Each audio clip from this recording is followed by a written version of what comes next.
এয়া আকাশবাণী তেজপুৰ। সমূহ শ্ৰোতাকে স্বাগতম জনাই এয়া আগবঢ়াইছোঁ আমাৰ বিশেষ অনুষ্ঠান। শ্ৰোতাসকল, আজি সমগ্ৰ বিশ্বই পালন কৰিছে বিশ্ব কৰ্কট দিৱস অৰ্থাৎ ৱৰ্ল্ড কেঞ্চাৰ ডে। প্ৰতি বছৰে 4 ফেব্ৰুৱাৰীৰ দিনটোত বিশ্ব কৰ্কট দিৱস পালন কৰা হয়। কৰ্কট ৰোগৰ প্ৰতি জনতাক সজাগ কৰাৰে হ'ল এই দিৱসৰ উদ্দেশ্য। সেয়ে আজিৰ এই বিশেষ অনুষ্ঠানত কৰ্কট ৰোগ সন্দৰ্ভত কিছু কথা পাতিম আৰু এই বিষয়ে আমাক জনাব শংকৰা কেঞ্চাৰ এণ্ড ৰিচাৰ্চ ইনষ্টিটিউটৰ ডাক্তৰ প্ৰিয়াক্ষী বৰকটকীয়ে। বাইদেউ, আজিৰ এই বিশেষ অনুষ্ঠানত আপোনাক স্বাগতম জনাইছোঁ। নমস্কাৰ। পোনপ্ৰথমতে মই আপোনালোকক ধন্যবাদ জ্ঞাপন কৰিব বিচাৰিছোঁ এই সুযোগটো আমাৰ ইনষ্টিটিউটক প্ৰদান কৰাৰ বাবে। আজি বিশ্ব কৰ্কট দিৱস, ইয়াৰ মূল উদ্দেশ্য কি? বিশ্ব কৰ্কট দিৱসৰ মূল উদ্দেশ্য বা মূল লক্ষ্য হৈছে বাইদেউ কৰ্কট ৰোগৰ বিষয়ে মানুহৰ যিখিনি ভুল ধাৰণা সেই ধাৰণাখিনি আঁতৰাবলৈ। যিহেতু বেমাৰৰ বিষয়ে আমি চবেই এটা সম্পূৰ্ণ আমাৰ নলেজ নাথাকে, আমি নাজানো, সেই বিষয়ে সজাগতা দিবলৈ, মানুহখিনিক জাগ্ৰত কৰাবলৈ যে কৰ্কট ৰোগ হয় কি, কেনেকৈ বস্তুটো বিয়পে আৰু আমি ইয়াৰ পৰা কেনেকৈ নিজকে কি কৰি নিজকে আমি ইয়াৰ পৰা বচাবও পাৰোঁ। সোনকালে চিনাক্ত কৰাটো লক্ষ্য হয়। কিমান সোনকালে আমি বেমাৰটো চিনাক্ত কৰিব পাৰোঁ, আমাৰ সেইটো উদ্দেশ্য থাকে। আৰু বেমাৰটোৰ লগত জড়িত যিকোনো আপোনাৰ যিখিনি সমাজত খুব ভয় ভাৱ বা খুব মিছকনচেপশ্যন থাকে, ভুল ধাৰণা বহুত থাকে। হয় বাইদেউ, সেইখিনিসমূহ ভুল ধাৰণা আঁতৰাবলৈ এই দিনটোত আমি সজাগতা সৃষ্টি কৰি মানুহক এই ৰোগটোৰ বিষয়ে আৰু জ্ঞান দিবলৈ চেষ্টা কৰোঁ। তাৰোপৰি যিমানখিনি ৰোগী কৰ্কট ৰোগৰ লগত আক্ৰান্ত হৈ আছে, এই দিনটো তেখেতৰ এই যুঁজটোক এটা সন্মান দিবলৈও এটা চেষ্টা যে আপোনাৰ এই যুঁজটোত আমি লগত আছোঁ, আমি একেলগে আছোঁ। আৰু সেইকাৰণে এই বছৰৰ থিম হৈছে ইউনাইটেড বাই ইউনিক। প্ৰতিগৰাকীৰ কেঞ্চাৰ ৰোগীৰ যাত্ৰাটো বহুত বেলেগ ধৰণৰ থাকে। সেইকাৰণে তেওঁলোকক এই অনুভৱ কৰিবলৈ যে তেওঁলোক অকলশৰীয়া নহয় আৰু আমি চবেই তেওঁলোকৰ লগত আছোঁ, সেইটোকে জাগ্ৰত কৰিবলৈ বা সেইটোকো এমফেচাইজ কৰিবৰ কাৰণেও এই দিনটো পালন কৰা যায়। যিহেতু কেঞ্চাৰ ৰোগটো অকল শাৰীৰিক ৰোগ নহয়, সেইটো আপোনাক মানসিক ৰূপে, আৰ্থিক ৰূপে, সামাজিক ৰূপে আৰু আধ্যাত্মিক ৰূপেও আপোনাক আক্ৰান্ত কৰে। আপুনি চাগে হয়তো ভাবিব আধ্যাত্মিক, সামাজিক আৰু মানসিক ৰূপে কেনেকৈ আক্ৰান্ত কৰে। আমিতো সদায় শুনি আহোঁ এইটো যে শাৰীৰিক ৰূপেহে মানুহৰ এইটো বেমাৰ হৈছে, এনেকৈ ওলাইছে, এইখিনি প্ৰব্লেম পাইছে, বমি, বিষ ইত্যাদি। মানসিক ৰূপে ইয়াতে এইটো আহিব যে যেতিয়া বেমাৰটোৰ কথা তেওঁলোকে জানে বা গম পায় যে তেখেতৰ কেঞ্চাৰ হৈছে, কেঞ্চাৰ বুলি কোৱাৰ লগে লগে ভয় ভাৱ এটা আহি যায়। আৰু আজিকালি চবেই শুনিলে এইটোৱে হয় যে কেঞ্চাৰ মানে মৃত্যু। সেইটো যে নহয়। আজিকালি ইমান এটা নতুন আধুনিক চিকিৎসা পদ্ধতিবোৰ আহিছে, এডভান্স হৈ আহিছে মেডিকেল ছায়েন্স, সেইসবেও মানুহখিনি মানে জাগ্ৰতাটো কম। তাৰোপৰি যেতিয়া বেমাৰটো হয় বহুত ভয়, পৰিয়ালৰ কি হ'ব, থাকি যোৱা যদি ঘৰৰ মানে মূল সদস্যৰ যদি বেমাৰটো হয়, কেনেকৈ আকৌ ঘৰখন চলিব, কেনেকৈ ইমান একো সহজ নহয়, খুব বেছি ভয় এটা থাকিব। সমাজত তেওঁলোকে নিজৰ স্কুল কাম ক্ষেত্ৰত তেওঁ গৈ আছিলে, বেমাৰটোৰ কাৰণে তেওঁ এতিয়া অসুস্থ, যাব নোৱাৰে। বহুতখিনি ৰূপেও সেইখিনি হেৰি কৰে আৰু ফাইনেন্সিয়েলিটো বহুতখিনি বস্তুতে তেওঁলোকৰ ড্ৰেইন হৈ যায়, বহুতখিনি হেৰুৱাই দিয়া হয়। আৰু তাৰোপৰি বহুতখিনি এনেকুৱা চিন্তা ধাৰণা আহে যে মোৰ লগতনো কিয় হ'লে বেমাৰটো, মইনো কি কৰিছিলোঁ, ভগৱানৰ প্ৰতি আক্ষেপ। সেইকাৰণে আমি যেতিয়া এগৰাকী ৰোগীক আমি চাওঁ, অকল তেখেতৰ শাৰীৰিক অসুস্থতাখিনি আমি গুৰুত্ব নিদিওঁ, তেওঁলোকৰ সামাজিক, মানসিক আৰু আধ্যাত্মিক জাতীয় যিখিনি অসুবিধা হয় সেইখিনিও গুৰুত্ব দিয়া বা সেইখিনি বিষয়েও চৰ্চা কৰাটো খুবেই প্ৰয়োজনীয়। আপুনি যিহেতু ক'লে শাৰীৰিকটো বাৰু আপোনালোকে ঔষধৰে ঠিক কৰি দিব, মানসিকভাৱে আপোনালোকে সবল কৰিলে, আধ্যাত্মিকটো আপোনালোকে কেনেকৈ? এইটো কথাত আমি এটা কথা জানিব লাগিব যে চবৰে এটা বিলিফ ছিষ্টেম থাকে। কেতিয়াবা আমি এনেকুৱা ভাবোঁ যে ভগৱানৰ প্ৰতি বিশ্বাসটো কমি যায়, ভাবা হয় যে মোকে বা মোৰ পৰিয়ালকে এইটো কিয় দিয়া হ'ল। সেইখিনি যিখিনি অসুবিধা থাকে সেইটো বস্তু ডক্তৰসমূহে কৰিব নোৱাৰে, সম্পূৰ্ণ সমাজখনে মিলি পেলাই কৰিব লাগিব। যেন তেওঁলোকৰ এই ডিছবিলিফ থাকিলে আকৌ যেন সেই বিলিফটো ঘূৰাই অনা, সমাজৰ যিখিনি স্পিৰিচুৱেলি যোনখিনি মানুহ কামত থাকে তেওঁলোকৰ লগত মিলি পেলাই আকৌ সেই ফেথ বা আকৌ সেই বিলিফটো ৰিষ্ট'ৰ কৰাটো বহুত প্ৰয়োজনীয় হয়। কেলৈ কি এটা আধ্যাত্মিক ৰূপেও বহুতখিনি ক্ষেত্ৰত পোৱা যায়, মনোবল দিয়ে। যেতিয়া আপুনি ভাবি লয় যে মোৰ এইটো হৈছে, ভগৱানে দিছে, মই আৰু নামানো, সেই সময়ত আমি সেইবোৰ বস্তুৱে পিছলৈ বিষ বা অন্যান্য বস্তু সেই স্পিৰিচুৱেল ইছ্যুজৰ কাৰণেও বাঢ়ি যায়। সেইটো আমাৰ লিটাৰেচাৰত সেইটো প্ৰুফ আছে মানে সেইকাৰণে পূজা বা তেওঁলোকে যিকোনো যোনটো ধৰ্মৰে হয় সেইখিনি ধৰ্মীয় মানুহখিনিও অকণ সহায় কৰিব লাগিব সমাজেও মিলি পেলাই এইটো বস্তু তেওঁলোকক একেলগে হেৰি কৰি পেলাই আমি এটা স্পিৰিচুৱেল ছাপৰ্ট এটাও দি থাকিব পৰা যায় মানে লাষ্টৰ সময়খিনিত বিশেষকৈ যেতিয়া পেইন এণ্ড পেলিয়েশ্যনৰ কথা আমি কওঁ পেলিয়েটিভ কেয়াৰৰ বিষয়ে যেতিয়া আমি কওঁ তেতিয়া ষ্টেজ 4 ৰোগত আক্ৰান্ত বস্তু হেৰাই যায় সেই সময়ত কেতিয়াবা এনেকুৱা হয় যে এই আধ্যাত্মিক ছাপৰ্টটো যেনেধৰণে তেওঁলোক কমফৰ্টেবল সেইটো দিলেও বহুতখিনি তেওঁক আৰাম পোৱা যায় যে আমাৰ লগত কোনোবা আছে ভগৱানো আমাৰ লগত আছে সেইটো বস্তু লক্ষণবোৰ কেনেধৰণৰ চিনাক্ত আপোনালোকে কেনেকৈ কৰিব খুবেই ধুনীয়া প্ৰশ্ন আপুনি এতিয়া মোক কৰিলে যে কেঞ্চাৰ বেমাৰৰ লক্ষণসমূহ কেনেকৈ হ'ব সেই হিচাপত মই আপোনালোকক স্পেচিফিকেলি কেইটামান কেঞ্চাৰৰ বিষয়ে ক'ব বিচাৰোঁ যেনেকৈ মুখমণ্ডলী বা অ'ৰেল কেঞ্চাৰ অ'ৰেল কেঞ্চাৰৰ লক্ষণসমূহ আমি কেনেকৈ ধৰা পৰিব পাৰিলে আমি সদায় এটা ৰুটিন অ'ৰেল স্ক্ৰিনিং কৰিব পৰা যাব সেইটো আমি কিছুমান ক্ষেত্ৰত ঘৰতো কৰিব পৰা যাওঁ ঘৰৰ ভিতৰত যদি আপুনি দেখিছে বগা চাপ পৰিছে গালত বা এনেকুৱা এটা ঘা দেখিছে যোনটো শুকোৱা নাই দুসপ্তাহতকৈ বেছি এটা মুখত ঘা নিচিনা হৈছে আলচাৰ হৈছে সেইটো যেন শুকোৱা নাই আৰু মুখত ৰঙা চাপ বগা চাপ নিচিনা ঘপককৈ মুখখন মেলিবলৈ অলপ দিগদাৰ পোৱা সেইখিনি অসুবিধা পালে সদায় ওচৰৰে চিকিৎসকৰ ওচৰত গৈ দেখুৱাব লাগে সেইখিনিও কিছুমান প্ৰি কেঞ্চাৰাছ লিজন থাকে সেইটো আমি তেনেকৈ চিনাক্ত কৰিব পাৰোঁ ছেকেণ্ডলি ব্ৰেষ্ট কেঞ্চাৰ তাৰ কাৰণে আমাৰ চেল্ফ ব্ৰেষ্ট এক্সামিনেশ্যন যোনটো আমি কওঁ যিকোনো মহিলাই নিজৰ ঘৰতে এইটো কৰিব পাৰিব তাৰোপৰি আধুনিক যেতিয়া আপুনি হস্পিটেললৈ আহিব তেতিয়া আজিকালি মেম'গ্ৰাফি আছে আপোনাৰ থাৰ্মোলাইটিক্স যোনটো আমাৰ শংকৰা কেঞ্চাৰ এণ্ড ৰিচাৰ্চ ইনষ্টিটিউটত এভেইলেবল আছে আৰু আমি আল্ট্ৰাচাউণ্ডেৰেদি এইকেইটা বস্তু চিনাক্ত কৰোঁ প্ৰথমতে আমি ব্ৰেষ্ট এক্সামিনেশ্যন কৰোঁ তাৰপিছত আমাৰ যদি কিবা সন্দেহজনক গোটা টেমুনা তেনেধৰণৰ কিবা বস্তু পাওঁ সেইখিনিসমূহ তেতিয়া আমি আল্ট্ৰাচাউণ্ড বা থাৰ্মোলাইটিক্সেদি সেইটো ভেৰিফাই কৰা হয় তাৰোপৰি যোনটো আমাৰ জৰায়ু মুখৰ কেঞ্চাৰ বা চাৰ্ভাইকেল কেঞ্চাৰ তাৰ কাৰণে পেপস্মিয়াৰ সেইসমূহ টেষ্ট কৰা হয় ইয়াতে মই এটা কথা ক'ব বিচাৰোঁ যে 35 years এণ্ড above যিমানখিনি মহিলা বা পুৰুষ হয় তেওঁলোকক এটা ৰুটিন হেল্থ চেকআপ কৰাটো প্ৰয়োজনীয় খুব এনুৱেল হেল্থ চেকআপটো কৰাটো খুবেই প্ৰয়োজনীয় যদি বোলে দেখিছে ঘপককৈ তেওঁ খোৱা খাদ্য খাবলৈ অলপ অসুবিধা পাইছে গোটা বস্তু গিলিবলৈ অসুবিধা পাইছে তেতিয়া সেইসমূহ তেনেকৈ বিভিন্ন ধৰণৰ টেষ্ট যেনেকৈ এণ্ডস্কপি পায়খানা ৰাস্তাত যদি ক্ৰনিক কনষ্টিপেশ্যন হৈ আছে প্ৰব্লেম পাই আছে তেতিয়া কলনস্কপি সেইসমূহ তেনেকৈ ইনভেষ্টিগেশ্যন কৰি আজিকালি CT MRI সেই ধৰণৰ আধুনিক ইনভেষ্টিগেশ্যনছখিনি কৰি তাৰপিছত যেতিয়া আমি বস্তুখিনি গম পাওঁ তাৰপিছতহে আমি নেক্সট ষ্টেপলৈ যাওঁ ইয়াতে মই এটা কথা আৰু এটা এড কৰিব বিচাৰোঁ যে যেতিয়া আমি ৰোগীসকলৰ কিবা এনেকুৱা চিমটমছ লৈ আহে দুই ধৰণৰ কথা হয় তো স্ক্ৰিনিঙত আমাৰ এটা হয় যোনটো আমাৰ ৰুটিন স্ক্ৰিনিং বুলি কোৱা যায় ৰুটিন স্ক্ৰিনিঙত আমাৰ আহিব যে যাৰ কোনো ধৰণৰ চিমটমছ এতিয়ালৈকে দেখা পোৱা নাই তেওঁ সম্পূৰ্ণৰূপে সুস্থ কিন্তু তেওঁলোকে নিজৰ এৱেৰনেছৰ কাৰণে বা নিজৰ হেল্থৰ প্ৰতি গুৰুত্ব ৰাখি পেলাই তেওঁ এইটো বস্তু কৰিব বিচাৰে হয় সেনে ক্ষেত্ৰৰ টেষ্টখিনি সেই টেষ্টত আমাৰ আহিব আমাৰ থাৰ্মোলাইটিক্স ব্ৰেষ্ট কেঞ্চাৰৰ কাৰণে তাৰপিছত আপোনাৰ পেপস্মিয়াৰ হ'ব আপোনাৰ চাৰ্ভাইকেল কেঞ্চাৰৰ কাৰণে আৰু ৰুটিন অ'ৰেল স্ক্ৰিনিংখিনি কৰিব পৰা যাব তাৰপিছত যদি দেখিছে কিছুমানৰ কিবা চিমটম দেখা পাইছে গোটা টেমুনা তেনেকৈ তো সেই পিছত আমি আহিব বায়পচি যোনটো সেই লিজনটোৰ পৰা লোৱা যায় তাৰপিছত CT স্কেন MRI ইত্যাদি সেইখিনি টেষ্ট কৰা হয় মই অনুগ্ৰহ কৰোঁ যিমানে আমাৰ মহিলাখিনি শ্ৰোতাসকলে যিমান শুনি আছে তেওঁলোকে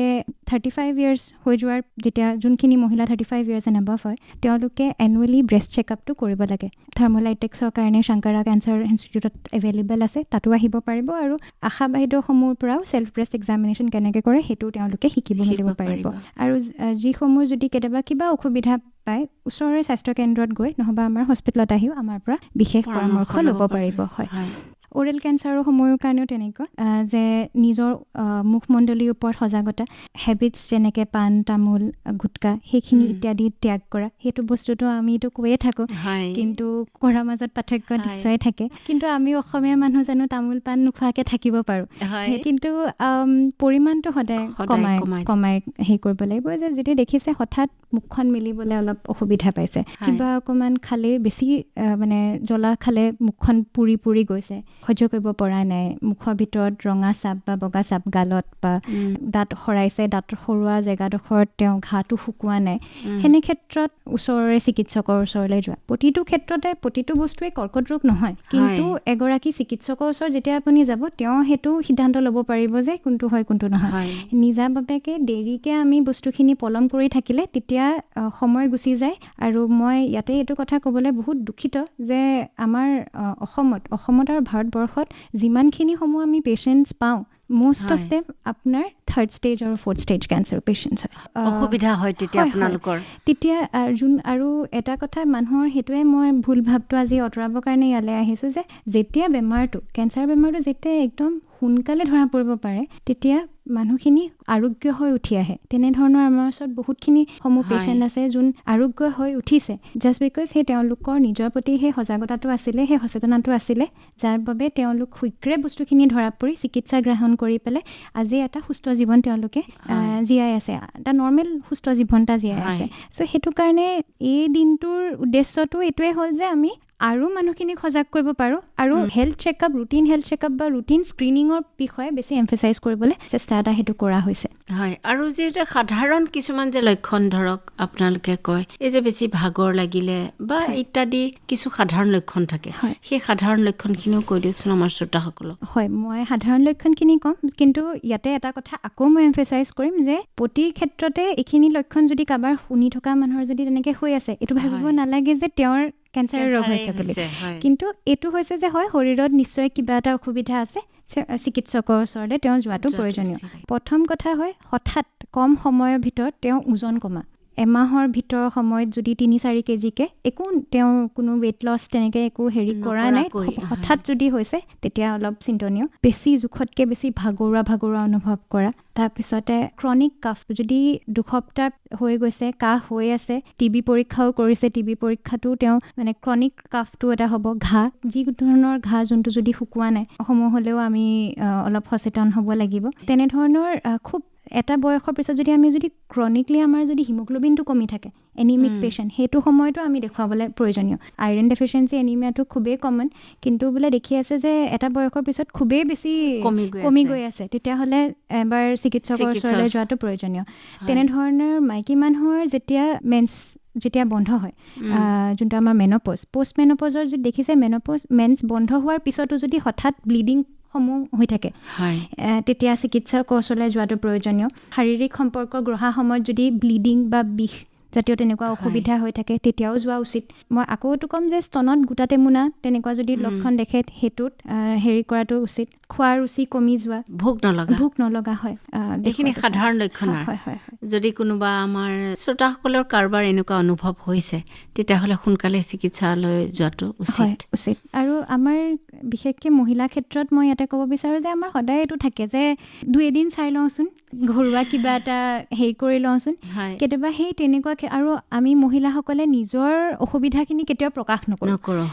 আমি পৰিয়ালৰ চবৰে কথা ভাবি পেলাই নিজৰ স্বাস্থ্যটো কেতিয়াও যত্ন নলওঁ মই সেইটোৱে অনুগ্ৰহ কৰোঁ যে আমি মহিলাখিনিয়ে আজিকালি চব কামেই কৰিব পাৰিছোঁ সেইকাৰণে নিজৰ স্বাস্থ্যটোৰ প্ৰতি যিখিনি আমাৰ দায়িত্ব আমি সেইটো ল'ব লাগিব আমি বেলেগক তেতিয়াই চোৱা চিতা কৰিব পাৰিম যেতিয়া আমি নিজে সুস্থ থাকিম তো সেইটো বহুত প্ৰয়োজনীয় আৰু কথাখিনি যদি আপুনি কাৰোবাৰ আগত ক'বলৈ দিগদাৰ পাইছে তেতিয়াহ'লে নিজৰ আত্মীয়ৰ যিখিনি আপোনাৰ ট্ৰাষ্টেড চাৰ্কেল সেইখিনি ক্ষেত্ৰত আপোনালোকে তেওঁলোককো এপ্ৰ'চ কৰি কথাখিনি ক'ব পাৰিব আৰু লুকুৱাব নালাগে মেইন কথাটো সেইটো হয় মহিলাৰ কথালৈ যিহেতু আহিছে ব্ৰেষ্ট কেঞ্চাৰটো বহুত বেছি হয় কি কাৰণে বাৰু ব্ৰেষ্ট কেঞ্চাৰৰ নানান ধৰণৰ মানে ৰিস্ক ফেক্টৰ্ছ থাকে কিছুমান তাৰ সমূহত মই চিলেক্টিভলি কিছুমান ৰিস্ক ফেক্টৰ্ছ ক'ব বিচাৰোঁ আৰ্লি মেনাৰ সময়তকৈ আগত পিৰিয়ড ষ্টাৰ্ট হোৱা মানে আজিকালি সৰু ল'ৰা ছোৱালী কিছুমানৰ বহুত হয় আৰ্লি মেনাৰ্কি এটা হয় তাৰপিছতে যেতিয়া বাচ্ছা ডেলিভাৰী হোৱাৰ পিছত বাচ্ছাই স্তনপান গ্ৰহণ নকৰা সেইটো এটা হয় এক্সেচিভ ইউজ অফ কণ্ট্ৰাচেপ্টিভছ সেইটো এটা প্ৰিডিছপ'জিং ফেক্টৰ্ছ হেৰিডিটৰী ফেক্টৰ যদি পৰিয়ালত ব্ৰেষ্ট কেঞ্চাৰসমূহ কোনোবা ফাৰ্ষ্ট ডিগ্ৰী ৰিলেটিভছ আছে যেনেকৈ মা বা মাহী বা তেনেকৈ বংশগত হয় সেইটোতো এটা ৰিস্ক ফেক্টৰ বাঢ়ি যায় আনমেৰিড উইমেনৰ মাজত সেইটো বস্তুও দেখা যোৱা হয় নানা ধৰণৰ চিগাৰেট স্মকিং ধূম্ৰপান আপোনাৰ সুৰাপান এইখিনিও আজিকালি মহিলাৰ মাজতো এইখিনি বাঢ়িছে চ' অল দিছ আৰু ছেডেণ্টেৰী লাইফষ্টাইলো এটা কথা আহি যায় যে আৰামপ্ৰিয় জীৱন ফিজিকেল এক্টিভিটিটো আজিকালি খুবেই কমি গৈছে চ' এইখিনিৰ কাৰণে এটা ৰিস্ক ফেক্টৰ্ছ বুলি কোৱা যায় বাট ডেফিনেটিভলি সেইখিনি নহয় বাট ৰিস্ক ফেক্টৰ্ছ ডেফিনেটলি হয় এইকেইটা ব্ৰেষ্ট কেঞ্চাৰ স্ক্ৰিনিঙৰ বিষয়ে মই ইয়াতে 2 এষাৰমান ক'ব বিচাৰোঁ প্ৰতিগৰাকী মহিলা যেতিয়া নিজৰ পিৰিয়ডছ হোৱাৰ 5 দিনৰ আগত এইসমূহ টেষ্টটো তেওঁলোকে কৰিব নালাগে তাৰ বাদে এটা দিন মাহেকত বাছি ল'ব লাগে for the self breast examination. এতিয়া ছেল্ফ ব্ৰেষ্ট এক্সামিনেশ্যনটো আমি কেনেকৈ কৰিব পাৰিম? যেতিয়া আমি গা ধোওঁ আমি আইনা সন্মুখত,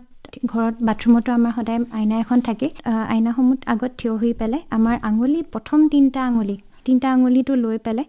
নিজৰ প্ৰথমতে ব্ৰেষ্টকেইটা এক্সামিন কৰিব লাগে। হাতেৰে এক্সামিন কৰাৰ আগত প্ৰথমতে দুটা ব্ৰেষ্টৰ আকৃতিকেইটা চাব লাগে, অসমান হৈ আছে নেকি, এটা যদি ইটোতকৈ ডাঙৰ বা সৰু হৈ আছে তেতিয়া অলপ কথাখিনি লক্ষ্য কৰিব লাগে।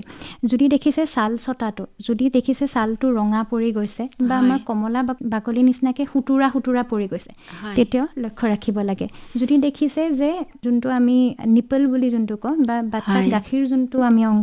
হেৰিটোৰ পৰা খোৱা হয়, সেই জেগাডোখৰ যদি কিবা আলচাৰ আছে বা কিবা ধৰণৰ বোলে ঘাঁ নিচিনা হৈ গৈছে যোনটো শুকোৱা নাই, সেইটোতো আমি চাই পেলাই আমি এইটো বস্তু লক্ষ্য কৰিব পাৰোঁ, তেতিয়াও আমি অলপ সজাগ হ'ব লাগে। তাৰোপৰি যদি দেখিছোঁ যে যেতিয়া আমি বাচ্চাৰ গাখীৰ দানিটো যেতিয়া আমি প্ৰেছ কৰি চাওঁ, তাতে যদি বগা পানী, ৰঙা পানী বা পুজ পানী নিচিনা ওলায়, তেতিয়াও আমি সজাগ সচেতন হ'ব লাগে। এতিয়া মই যোনটো 3টা আঙুলি ল'ব দিছিলোঁ, সেই 3টা আঙুলিটো আমি এখন হাত দাঙি পেলাই 3টা আঙুলিটো স্তনটোৱে বাহিৰৰ পৰা ভিতৰলৈকে হেঁচি চাব লাগে। কিবা ধৰণৰ গোটা, টেমুনা, টান ধৰণৰ অনুভৱ কৰে নেকি সেইটো লক্ষ্য কৰিব লাগে। সেই তেনেধৰণৰ অপজিট স্তনটো হাতখন উঠাই পেলাই গোলকৈ বাহিৰৰ পৰা ভিতৰলৈকে এনেকৈ হেঁচি পেলাই চাব লাগে যে কিবা ধৰণৰ গোটা টেমুনা আছে নেকি। লগতে আমাৰ কাষলি তলটোও চেক কৰিব লাগে, তাতে যদি কিবা ধৰণৰ গোটা টেমুনা বা কিবা ধৰণৰ আলচাৰ নিচিনা হৈছে সেইটো চাব লাগে। মাহেকীয়াৰ 5 দিন আগত আৰু মাহেকীয়াৰ 5 দিন পিছত স্তনৰ বিষ হোৱাটো সম্পূৰ্ণ নৰ্মেল হয়। তাৰ বাদে যদি দেখিছে কিবা টেমুনা বা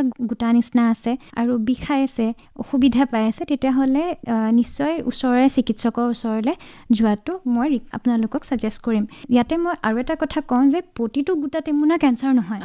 আৰু সেই সিদ্ধান্তটো চিকিৎসক এজনেহে কৰিব পাৰিব। সেইকাৰণে ভয় কৰিব নালাগে, ওচৰৰে চিকিৎসকৰ ওচৰলৈ যাব। নহবা আপোনালোকে যদি ইচ্ছা কৰে শংকৰা কেঞ্চাৰ এণ্ড ৰিচাৰ্চ ইনষ্টিটিউটত আপোনালোকে আহিব পাৰে, আৰু এইসমূহ যদি কিবা অসুবিধা এনেকৈ ধৰণৰ পালে তেতিয়া আপোনালোকে আমাৰ লগত এইখিনি কথা ক'ব পাৰিব। তাৰোপৰি যদি তেনেকুৱা ধৰণৰ দেখিছে, এতিয়া তাৰ পিছত কি কৰিব পাৰি?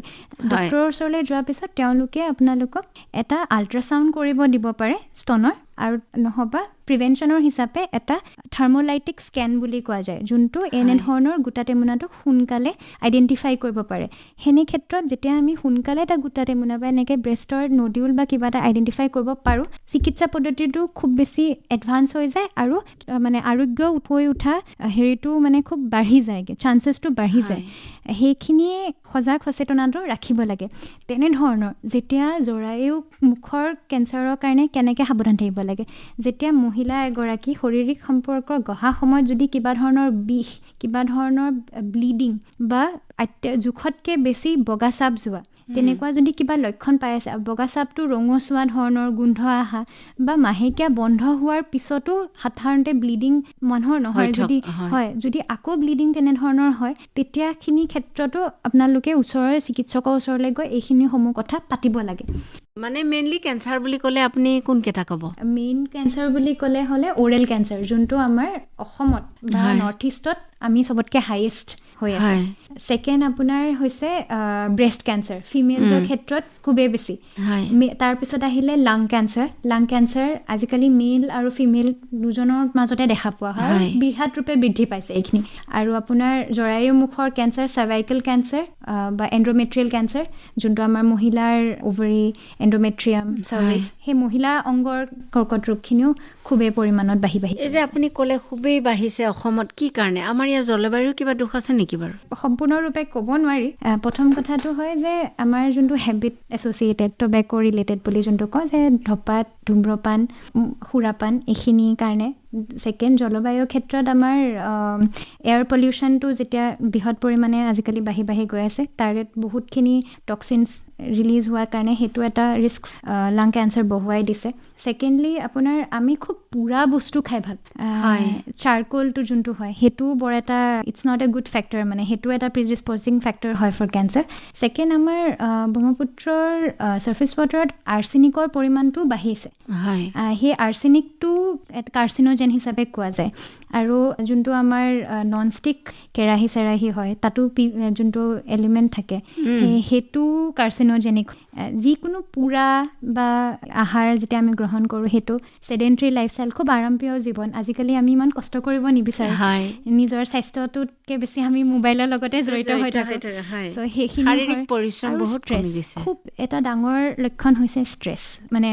ৰিজন হৈছে ষ্ট্ৰেছ আজিকালি খুবেই টেনশ্যন মানসিক চাপ বহুত বেছি সেইটো কাৰণেও হ'ব পাৰে নেকি হ'ব পাৰে ষ্ট্ৰেছ ইজ অলছ' আ প্ৰিডিস্প'জিং ফেক্টৰ তো মানসিক চাপৰ কাৰণে কি ক'ব আপুনি আমি চেষ্টা কৰিব লাগে যে নিজৰ মাইণ্ডটোক কণ্ট্ৰল কৰিবৰ কাৰণে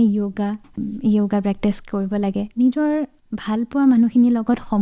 কথা পাতিব লাগে সময় স্পেণ্ড কৰিব লাগে যিমান আমি মনটোক ফূৰ্তি ৰাখিব পাৰোঁ বহুসমূহ বেমাৰৰ পৰাও আৰোগ্য হৈ থাকিব পাৰোঁ মনৰো খুব বেছি কথা থাকে আৰু য়োগাটো মই ডেফিনেটলি ৰেকমেণ্ড কৰিম সেইটো খুবেই প্ৰয়োজনীয়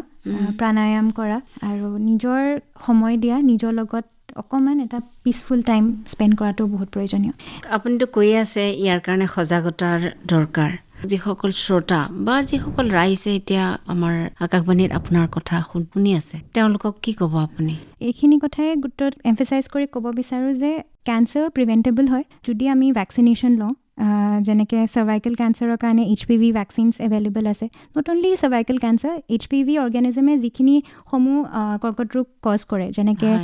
ইছ'ফেজিয়েল কেঞ্চাৰ বা যোনটো আমাৰ খাদ্যনলীৰ কেঞ্চাৰ হয় আপোনাৰ এনেল কেঞ্চাৰ হয় বা কল'ৰেক্টেল কেঞ্চাৰ হওক অ'ৰেল কেঞ্চাৰতো তেনেধৰণৰ বা চাৰ্ভাইকেল কেঞ্চাৰ্ছ এইখিনি আপোনাৰ HPV ভাইৰাছটোৰ কাৰণে এটা পজিটিভ ফেক্টৰ হিচাপে কোৱা যায় তো সেইকাৰণে HPV ভেকচিনসমূহ গ্ৰহণ কৰিলে আমি সেইখিনি এই কৰ্কট ৰোগটোৰ পৰা আমি নিজকে ডেফিনেটলি প্ৰিভেনশ্যন এটা দিব পৰা যায় বচাই ৰাখিব পাৰি তাৰমানে হয় যেতিয়া বেমাৰটো ধৰা পৰে কেঞ্চাৰ বেমাৰৰ ডায়েগন'চিছটো আহিবৰ কাৰণে বহুসমূহ আমি টেষ্ট কৰিব লগা হয় কিছুমান টেষ্টৰ ৰিপৰ্টসমূহ আমি মুম্বাই বা দিল্লীলৈ পঠিয়াবলগীয়া হয় বাহিৰৰ অন্যান্য জেগাতো আমি বস্তুখিনি তাৰ পৰা ৰিপৰ্টিং কৰোঁ হয়নে নহয় আপোনাৰ হয় কেলেকৈ ইমান সহজেৰে আমি পটককৈ কিবা ষ্টাৰ্ট কৰিব তেনেকৈ নোৱাৰি চব পিনে এটা হলিষ্টিকেলি আমি মানুহজনক ভালদৰে এক্সামিন কৰি ল'ব লাগিব তাৰপিছতহে সেইসমূহ চিকিৎসা কেলেকৈ কৰ্কট ৰোগৰ চিকিৎসাটো এক্সটেনচিভ হয় আৰু আজিকালি আনফৰ্চুনেটলি মই এতিয়া যেতিয়া আপোনাৰ কথা পাতি আছোঁ এনুৱেল আমাৰ কেঞ্চাৰ বাৰ্ডেনটোও খুব বাঢ়ি গৈছে বাৰ্ষিক ৰূপে অসমতে 30,000তকৈ বেছি কেঞ্চাৰ ৰোগী চিনাক্ত হয় এনুৱেলি বা বহুত দেখোন তেতিয়া সেয়াই আৰু সেইসমূহ ৰোগৰ কাৰণে ৰোগীক চিকিৎসা দিবৰ কাৰণে অনকলজিকেল ছেটআপছো খুব লিমিটেড আছে বিশেষজ্ঞও খুব কমেই আৰু টেষ্ট প্ৰচেষ্টাখিনিও খুব দীঘলীয়া খুব সময় লাগে বহুত চেঞ্চিটিভ টেষ্ট কিছুমান কৰা যায় আৰু ওৱান্স সেই প্ৰথম টেষ্টখিনি সময়তে বেছি মেক্সিমাম টাইম লাগেগৈ তাৰপিছত যেতিয়া চিকিৎসা আৰম্ভ হয় তেওঁৰ ষ্টেজ আৰু কণ্ডিশ্যনটোৰ ওপৰত আমাৰ অনকলজি ট্ৰিটমেণ্টৰ হিচাপত মানে 4টা ব্ৰাঞ্চ আমাৰ থাকে প্ৰথম থাকে চাৰ্জিকেল অনকলজি য'ত যোনবোৰ ৰিচেক্টেবল টিউমাৰ্ছ থাকে যোনখিনি কেঞ্চাৰক আমি চাৰ্জাৰী দি ৰিমুভ কৰিব পৰা যায় সেইখিনিক আমি তেনেকৈ ইনিচিয়েলি চাৰ্জাৰী কৰা হয় ছেকেণ্ড থাকে কিম'থেৰাপিৰ ভিতৰত আহে টাৰ্গেটেড থেৰাপি ইমিউন'থেৰাপি কিম'থেৰাপিটো আমি কেতিয়াবা এনেকৈও প্লেন কৰা হয় যে কিছুমানসমূহ টিউমাৰ অলপ ডাঙৰ চাইজৰ থাকে কিমো দি পেলাই সেইটো চাইজটো অকণ কমাই তাৰপিছত অপাৰেট কৰিব পৰা যায় সেনেধৰণৰ থাকে তাৰপিছত আহে ৰেডিয়েশ্যন থেৰাপি কিছুমানসমূহ টিউমাৰ যাক অপাৰেট কৰিব নোৱাৰে আৰু কিম'থেৰাপি আৰু ৰেডিঅ'থেৰাপি একেলগে মিলাই সেই চাইজটো কমাই পেলাই চিকিৎসাটো আৰু কৰিব পৰা যায় লাষ্টত থাকিলে অনুষংগিক চিকিৎসা বা পেলিয়েটিভ কেয়াৰটো আমি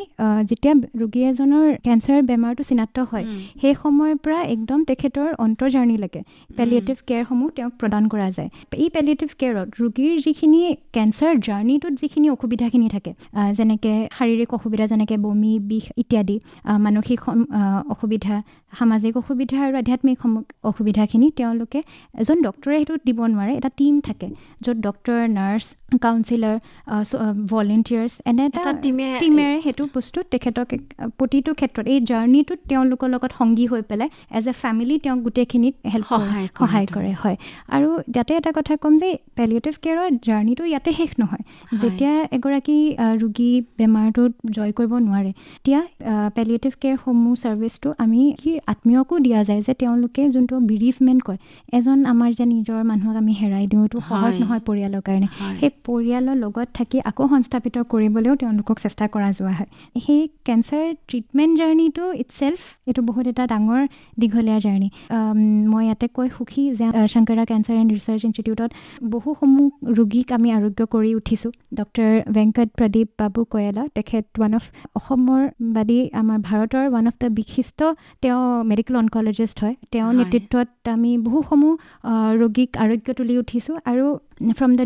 ডায়েগনচিছ টু দ্য ট্ৰিটমেণ্ট সেই গোটেইসমূহ জাৰ্ণিটো তেওঁলোকক ৰোগীসকলকো খুবেই ধৰণৰ এটা কোম্পানী দি এটা ধুনীয়াকৈ তেওঁলোকক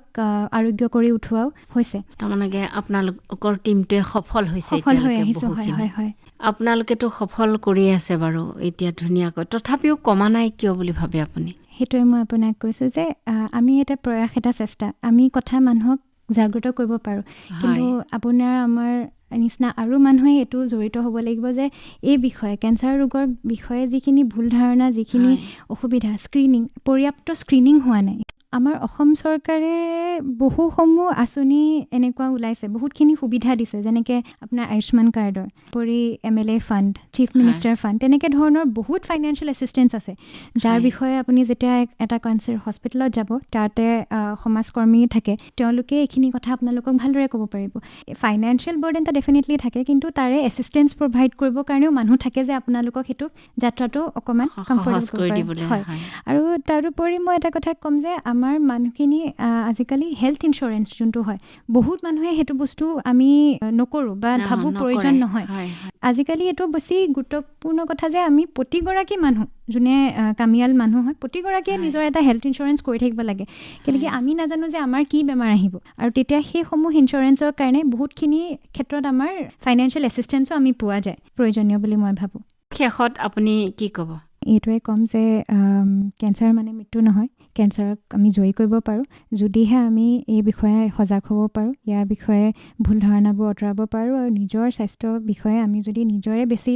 এৱেৰ হওঁ সজাগ হওঁ সেইটোৰ কাৰণে আমি কৰিব পাৰোঁ আজি বিশ্ব কৰ্কট ৰোগ দিৱসত এইকণ সময় দিয়াৰ বাবে আপোনাক আন্তৰিক ধন্যবাদ জ্ঞাপন কৰিছোঁ ধন্যবাদ শ্ৰোতা ইমান পৰে আজি বিশ্ব কৰ্কট দিৱস উপলক্ষে আগবঢ়োৱা বিশেষ অনুষ্ঠানটি শুনিলে সাক্ষাৎকাৰটিত অংশগ্ৰহণ কৰিলে শংকৰা কেঞ্চাৰ আৰু ৰিচাৰ্চ ইনষ্টিটিউটৰ ডাক্তৰ প্ৰিয়াক্ষী বৰকটকীয়ে অনুষ্ঠানটিৰ সাক্ষাৎ গ্ৰহণ আৰু সম্পাদনা চিত্ৰমণি বড়োৰ প্ৰযোজনা গৌতম নাথৰ